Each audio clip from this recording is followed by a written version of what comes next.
Good morning, students. Today we are going to learn chapter 3 water. Chapter 3 water. This is the picture of earth. This is the picture of earth. About 3/4 of the earth's surface is covered with water. About 3/4 of the earth's surface is covered with water. अर्थ का, इससे आप समझिए, अर्थ को यदि हम 4 भागों में divide करेंगे तो 1/4, 1/4, 1/4, 1/4 ये पोर्शन हो गया। और ये तीनों को यदि हम ऐड करेंगे तो 3/4, 3/4% जो होता है ये वाटर से भरा होता है। और अर्थ का 1/4% ऐसा होता है जिसमें लिविंग थिंग्स रहते हैं, हम सब रहते हैं। ओके, अर्थ का 3/4% वाटर से भरा रहता है और 1/4% में हम सब रहते हैं। Water is found in water bodies such as seas, oceans, rivers, ponds and lakes. Water कहाँ पाए जाते हैं? Water bodies. वाटर बॉडीज क्या होते हैं? समुद्र, महासागर, रिवर्स, नदियाँ, तालाब और झील, ये सब क्या होते हैं? वाटर बॉडीज कहलाते हैं, जिसमें वाटर भरे होते हैं।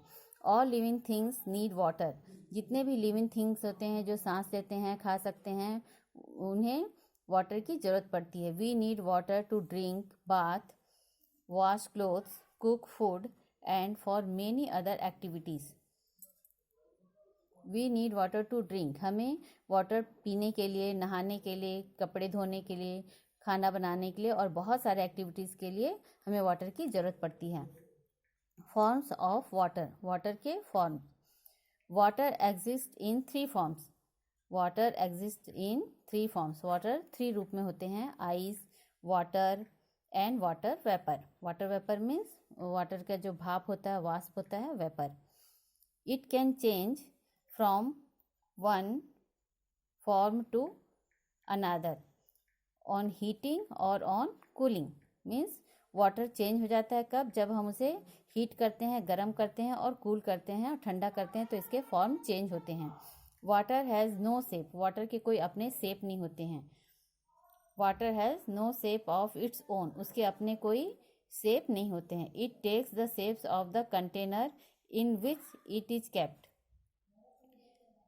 मीन्स वाटर जिस भी कंटेनर में, जिस भी बर्तन में हम रखते हैं वाटर, उसी का शेप ले लेता है। For example, water in a glass takes the shape of the glass. यदि हम वाटर को ग्लास में रखेंगे तो क्या शेप ले लेगा? वाटर का शेप ले लेगा। If you keep water in the freezer of a refrigerator on cooling, it will change into ice after some time. Ice has a definite shape. यदि हम वाटर को फ्रीजर में रखते हैं ठंडा होने के लिए तो कुछ देर के बाद क्या होता है? वो आइस बन जाता है। If you heat water it changes into water vapour. यदि हम वाटर को गर्म करते हैं, हीट करते हैं तो वो भाप बन जाता है उसका। And mixes with the air, और एयर में वो मिक्स हो जाता है। Water vapour has no fixed shape. Water vapour के कोई फिक्स शेप नहीं होते। If you cover a container of boiling water with a plate, if you cover a container of boiling water with a plate, you will see water drops forming on the plate. यदि हम boiling water को cover करेंगे plate से तो आप क्या देखोगे? Plate के ऊपर छोटे छोटे ड्रॉप्स हो जाते हैं, वाटर के बूंदे हो जाते हैं। So we can say water vapour can change back into water. तो हम क्या समझ सकते हैं इससे कि वाटर वेपर फिर से वाटर में चेंज हो जाता है। दस water changes it's form on heating और ऑन कूलिंग। इस तरह से गर्म करने से वो भाप बन जाता है और भाप बन के फिर पानी की बूंद का रूप ले लेता है और कूल करने से बर्फ के रूप में चेंज हो जाता है। Water cycle. Water cycle. In nature too, water keeps on changing its form. It is this change that forms clouds and rain. Nature में भी, प्रकृति में भी वाटर हमेशा चेंज होते रहता है। ये क्लाउड्स के रूप में, बादल के रूप में और बारिश के रूप में चेंज होता है। क्लाउड्स मीन्स, क्लाउड्स का क्या मतलब था? Large body of water vapour floating in the sky. Clouds बादल को बोलते हैं जो लार्ज मात्रा में, बहुत ज़्यादा मात्रा में जो बूंदें होती हैं वो जो इकट्ठा हो जाता है उसे ही हम क्लाउड्स कहते हैं। Water in the rivers, ponds, lakes, seas and oceans gets heated by the sun and changes into water vapor. Water जो पॉन्ड्स में होते हैं वो सन के द्वारा, जब सन की किरणें उसमें पड़ती है, हीट होता है, गर्म हो जाता है वाटर, तो ये वाटर जब हीट हो जाता है तो भाप के रूप में स्काई में जाता है, वाटर वेपर बन जाता है। ठीक है, भाप के रूप में ऊपर जाता है और ऊपर कूलिंग हवा जो होती है, ठंडी एयर जो होते हैं उससे वो मिल जाते हैं और छोटे छोटे ड्रॉपलेट्स के रूप में, छोटे छोटे बूंदे के रूप में वो इकट्ठा हो जाते हैं। और वो जो इकट्ठा हो जाते हैं, एक साथ इकट्ठे हो जाते हैं और उसे ही हम क्लाउड कहते हैं, बादल कहते हैं।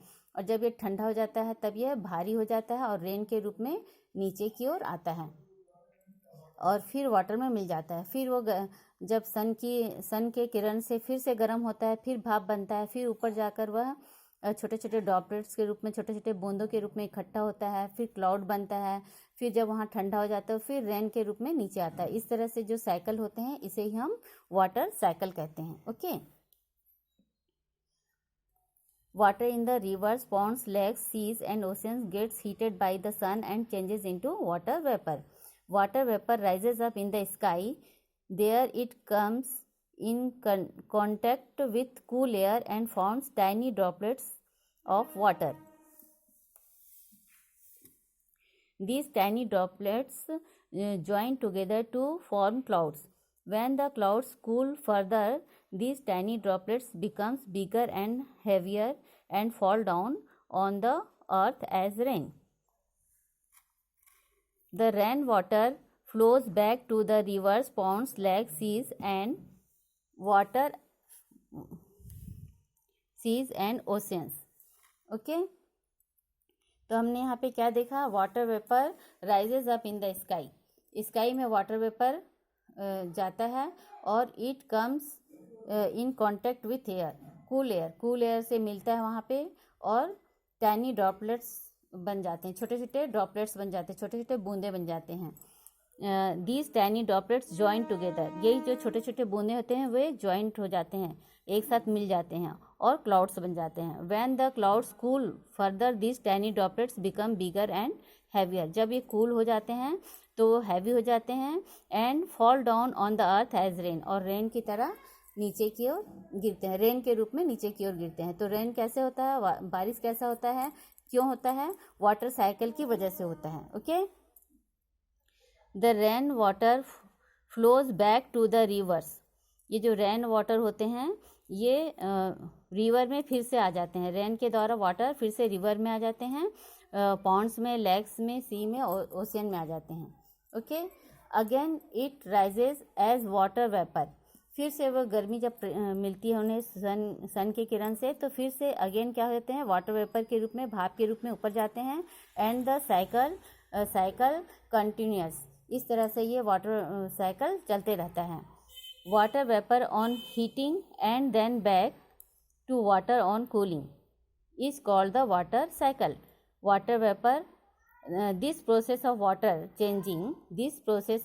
changing into water vapor on heating, इस तरह का जो प्रोसेस होता है कि हीटिंग की वजह से वाटर भाप में बन जाता है, then back to water on cooling, और फिर ठंडा होने के बाद फिर से वाटर बन जाता है। इस सर्कल को ही हम वाटर साइकिल कहते हैं। Okay, it is a continuous process in nature, और ये नेचर में ये प्रोसेस हमेशा चलते रहता है। ओके चिल्ड्रन, आई होप आपको ये अच्छे से समझ में आ गया होगा। You have to learn 2-3 times. Okay, do practice. Thank you.